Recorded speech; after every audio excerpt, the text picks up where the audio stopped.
Graça e paz, queridos e amados irmãos. Muito bom estar aqui com os irmãos hoje, nesse culto de terça-feira. E desde já quero agradecer ao nosso pastor, o pastor Luiz Cláudio, por mais uma vez estar me concedendo essa oportunidade de estar trazendo, a verdade, a palavra de Deus aos nossos corações. Então, que Deus possa estar abençoando nosso pastor, sua família e todos os irmãos da PIBval, que nesse momento está conosco, assistindo, participando desse culto, e que também vai estar de forma online assistindo esse culto depois. Irmãos, hoje estamos em maio, na verdade, estamos no mês de maio, e o mês de maio é um mês considerado mês da família. Então eu queria hoje estar trazendo uma palavra a respeito de família. Eu quero ministrar hoje sobre ter a nossa família firmada na rocha. Como ter a nossa família firmada na rocha? O que é uma família firmada na rocha?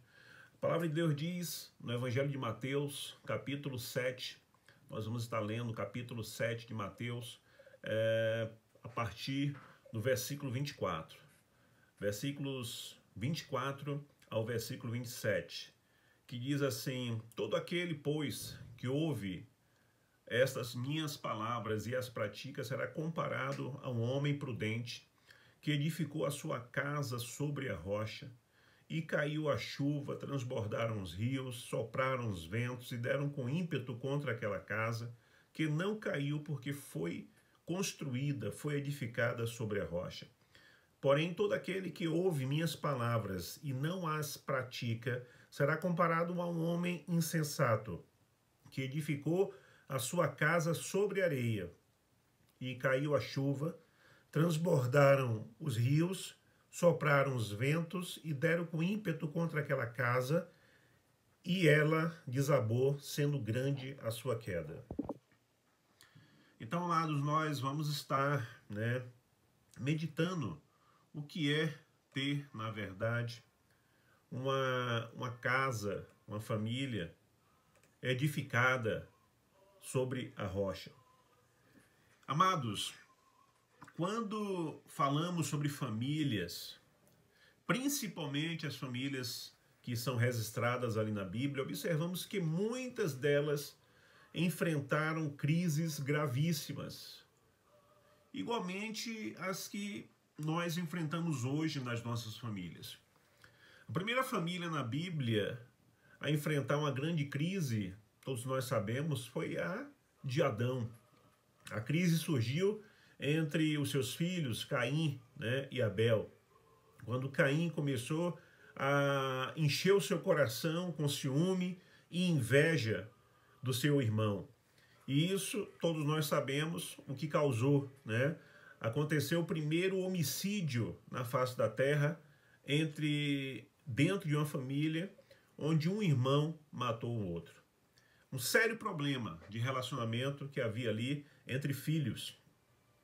Outro problema que nós vemos também envolvendo irmãos é na família de Jacó.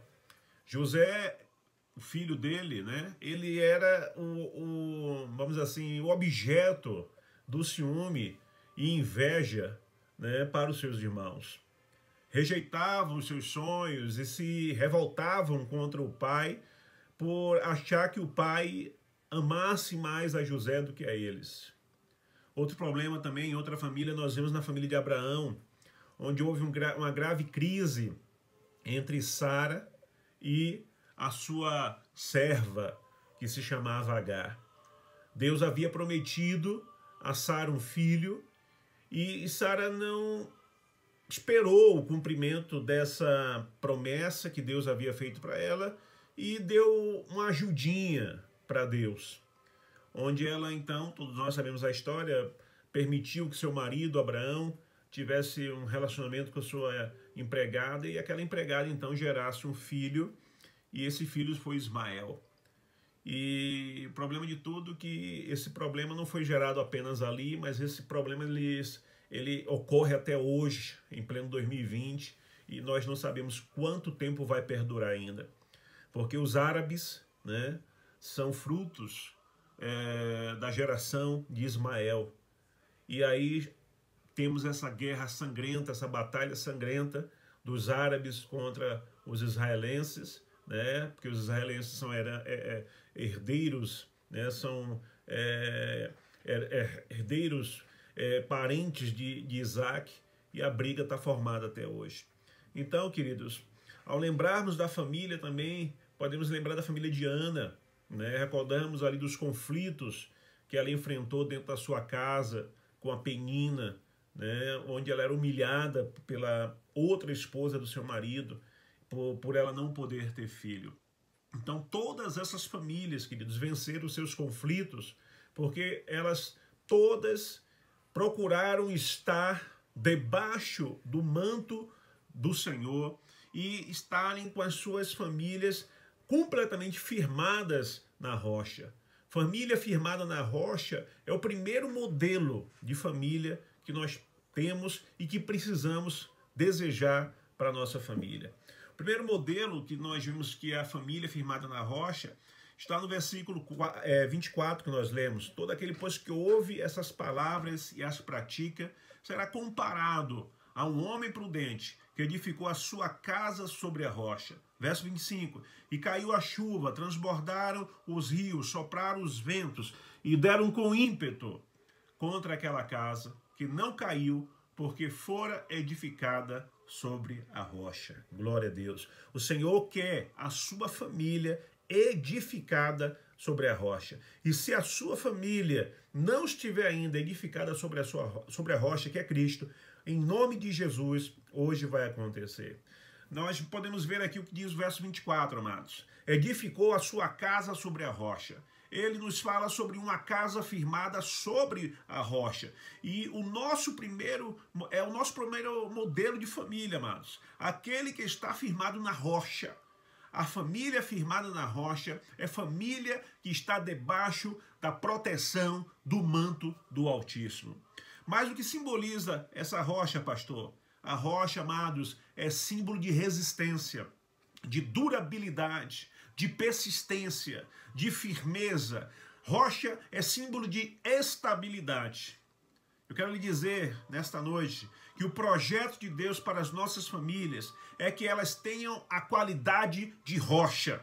Isso é, que elas tenham a resistência, que elas tenham a firmeza, que elas tenham a estabilidade e a durabilidade que estejam debaixo do manto de Cristo.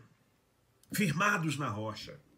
Para a nossa família, amados, ter as qualidades da rocha, nós precisamos estar debaixo do senhorio do Senhor Jesus. Precisamos estar debaixo da autoridade, do manto do Senhor Jesus. Precisamos colocar Jesus no centro de nossas decisões. Precisamos colocar Cristo na solução de nossos conflitos e de todas as crises que venham a surgir. Porque casamentos acabam, famílias não duram e não resistem. Por que está acontecendo tanto isso? Por que o divórcio está se tornando tão normal na própria igreja evangélica brasileira? Porque o índice de divórcio na igreja evangélica brasileira é igual, ou às vezes maior, do que os casamentos das pessoas que não são evangélicas.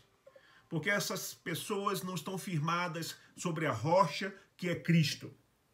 Não estão com seus lares debaixo do manto sagrado do Senhor. Veja o que a palavra de Deus diz em Deuteronômio capítulo 32, versículos 3 e 4. Dai grandeza do nosso Deus. Ele é a rocha cuja obra é perfeita. Louvado seja Deus. O Senhor, Ele é a rocha. Ele é a rocha cuja a obra é perfeita. Encontramos, queridos, mais uma informação também importante na palavra de Deus em Mateus capítulo 7, verso 24. E verso 25 que diz: e caiu a chuva, transbordaram os rios, sopraram os ventos e deram com ímpeto contra aquela casa, e que não caiu porque fora edificada sobre a rocha. Amados, ao ser exposta ao vento, tempestade, a enchentes, a casa sobre a rocha ela continua firme. Há uma teologia ensinada por muitos coaches por aí, né? Dizendo que nós não passamos por lutas, não passamos por problemas, que tudo é uma mil maravilhas, né? Onde as pessoas é chave daquilo outro. A palavra de Deus diz que no mundo tereis provações. O próprio Cristo falou isso. E ao ser essa casa, querido, passou pelas mesmas situações. Ambas as casas, tanto a casa firmada na rocha quanto a firmada na areia, elas passaram por ambas situações. A diferença era que uma estava na rocha. Todas passaram por tempestades, chuvas, enxurradas, mas uma estava na rocha. A família que estava com a sua casa firmada na rocha, com a sua casa debaixo do manto do Senhor, não caiu, não foi destruída. Esta família, queridos, terá momento de crise, sim. A que está na rocha, bem como a que está na areia, também vai ter momento de crise, vai ter momento de angústia, vai ter momentos de dores, mas ficará firme e inabalável. Glória a Deus. A família no projeto de Deus é a família firmada na rocha, a família debaixo do manto do Senhor. Essa família, amados, ela terá momento de crise, de angústia, como eu já falei, mas vai superar. Olhando hoje para a realidade da sua família, da sua casa, dos seus filhos, dos relacionamentos que existem em seu lar, do ambiente de convivência que há entre casa, né, que há na sua casa, você pode concluir se a sua casa está firmada na rocha ou não. Você pode concluir isso hoje. A sua família está debaixo do manto ou não?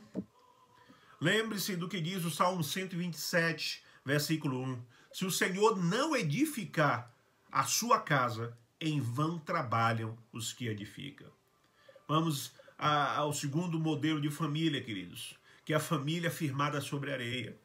Verso 26, o texto lido que nós temos como base, diz: e todo aquele que ouve essas palavras e não as pratica, será comparado a um homem insensato que edificou a sua casa sobre areia. E caiu chuva, transbordaram os rios, sopraram os ventos e deram com ímpeto contra aquela casa.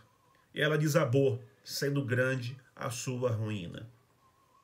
Amados, na Itália existe uma famosa torre chamada Torre de Pisa. Ela foi construída sobre um solo instável, como areia. Um solo instável como areia. E por isso começou a ficar inclinada. Os engenheiros tiveram que reforçar as bases dessa torre para que ela não caísse. Do mesmo que uma torre, da mesma forma que uma torre afunda, se estiver firmada sobre areia, amados, há muitas famílias que estão em processo de ruína, de decadência, porque não estão firmadas na rocha, que é a palavra do Senhor. Jesus fala no verso 26, edificou a sua casa sobre areia. A areia, queridos, é o símbolo da incerteza. A areia é o símbolo da inconstância. A areia é o símbolo da instabilidade. Mas o que representa a areia na família, queridos? O que é que representa a família firmada na areia? A areia é falta de Deus. A areia é falta do perdão. A areia é a ausência de comunhão. É falta de oração na casa, falta de comunicação, falta do diálogo. É a intolerância, é o ciúme, é o alcoolismo, é o adultério, é as traições, as mentiras. Então não permita que a sua família seja destruída. Firme-se em Cristo. Deseje hoje tirar a sua família da fundação da areia e colocar a sua família sobre a fundação da rocha, que é Cristo. Quero relembrar você a história de Jó, queridos. A família de Jó estava destruída. Estava no fundo do poço, das profundezas da maior de todas as angústias. Jó ergueu ao céu 16 vezes a pergunta: por quê? Por que estou sofrendo? Por que perdi meus filhos? Por que minha dor não cessa? Por que o Senhor não me mata? Por que o Senhor não responde às minhas orações? Jó lança para Deus mais de 30 vezes a sua queixa e as suas amarguras. Ele abre o seu coração, extravasa a sua dor, espreme as suas feridas e chora as suas mágoas. E como resposta às suas perguntas perturbadoras, naquele momento ele só escutou o silêncio. Deus não queria falar nada naquela hora para Jó. A mulher de Jó ficou revoltada com Deus e pediu ao seu marido para amaldiçoá-lo. Os amigos de Jó fizeram-lhe calúnias, levantaram calúnias e falsidades contra Jó, acusações sem fundação, dizendo que ele estava sofrendo porque estava passando por graves pecados, tinha cometido os graves pecados. Aquela família estava num nevoeiro denso, amados, talvez como a sua. Estava precisando de um avivamento. Então, do meio das trevas da dor surge a luz, aleluia, da esperança. Do caos, glória a Deus, brotou a restauração. Do deserto, uma fonte de esperança começou a jorrar. Deus se revelou a Jó, amados, da mesma forma que ele quer se revelar para você. Mostrou-lhe sua sabedoria e o seu controle sobre todas as coisas, porque Deus está no controle de todas as coisas. Jó compreendeu que os desígnios de Deus não podem ser frustrados. O sofrimento de Jó, uma vez de endurecê-lo, levou para mais perto de Deus. Deus converteu a bênção toda em maldição na vida de Jó. Que o diabo lançou sobre Jó foi tudo transformado em bênção dobrada por Deus. Tudo que o diabo tomou de Jó, Deus trouxe de volta em dobro. Deus restaurou os seus bens, Deus restaurou a saúde de Jó, Deus restaurou o casamento de Jó, Deus restaurou os filhos de Jó. Quero lhe dizer que Satanás tentou destruir Jó, amados, mas este saiu da crise mais fortalecido, mais rico e mais perto de Deus.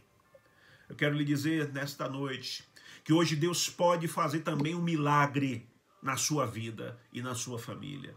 Se você estiver vivendo em crise, mas confia em Deus, então deixe de murmurar, deixe de reclamar, deixe de abrir a boca para atrair mais maldições ainda.